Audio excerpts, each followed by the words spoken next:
Hi,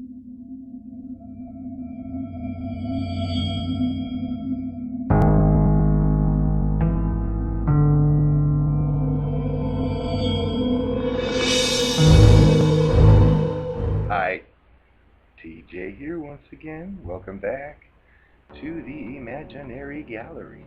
Tonight's topic is lies. Lies and deception. First off, I'm sure everyone's lied at least once in their life, haven't they? Have you? Have you ever told a lie? Come on, tell the truth. Well, not all lies are bad. Some lies actually will maintain social harmony. Some lies will maintain a positive experience. They can be used for good. But other lies, of course, are destructive. So the example of the positive lie would be your grandmother, who's usually depressed and sad, bought a new outfit and got her hair done. And she's smiling and glowing, and you look at her and think, oh my goodness, that hairdo does not do her any favors. That outfit is ridiculous. But are you going to say this to her when she says, hi honey, how do you like my new outfit and my hair? Are you going to say, oh, it looks ridiculous? No, you probably won't. You'll tell her, oh, that looks great. Or you might even just say, oh, well, that's interesting or something. But regardless, you're not telling her how you really feel, and in doing so, or not doing so, you are maintaining a social harmony. Well, that's a great situation. So that's an example of a good lie. However, on the other hand, let's say you're a married man. You've been married for 5 years, and you're on a vacation with a scout troop or something, and there's some young teenage girl who's flirting with you, and you go to her, take your wedding ring off first, and flirt back. And she asks you, are you married? And you say, no, I have been single since I've always been single. Well, in that case, you may seduce her, or she seduces you. Regardless, the point of this is that was a malicious lie, because it was a self-centered lie designed to benefit you and has potential horrendous consequences on the girl, your wife, and your marriage. So that can be a problem.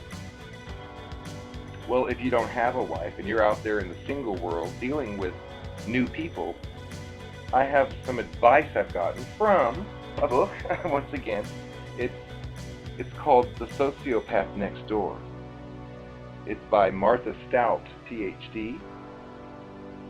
And it's illegal to read the book to you. So what I would do is basically she covers a really interesting or really a helpful suggestion to use when dealing with new people in your life. And that doesn't necessarily have to mean a lover. It could be a coworker that you want to be friends with, or it could be a family member or a friend. But the point of this one is, well, actually, no, it wouldn't be, unless it's a new family member, because it's basically involving when you meet someone new. So it has to do with the claims and the promises that a person would make, or the responsibilities he or she has. Martha says to make a rule of 3. 3. Tres. And what that is she's saying that this should become your personal policy, especially if you're out there in that beautiful dating world we've got available to us. But if you're dealing with someone new and there's one lie, let's say they lie about something, you find out about it. Well, she is stating that if there's just one lie or a broken promise, or if there's a single neglected responsibility, it could just be a misunderstanding. And basically that's no big deal. But if there's a second lie, she also says, well, that could just be the person made a serious mistake and they lied a second time. But the big deal here is the third. If this same person lies the third time to you, especially if it's one of the destructive type lies, then she says you're dealing with a liar. Deceit is the linchpin of conscienceless. Okay, conscienceless.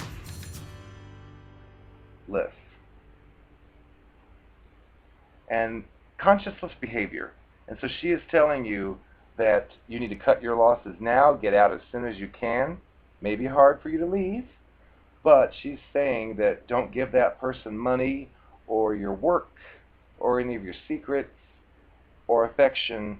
She calls them a three-timer, because your gifts will be wasted, and it'll be a lot easier to get out of it now than it would be if you were to maintain this interaction for an extended period of time.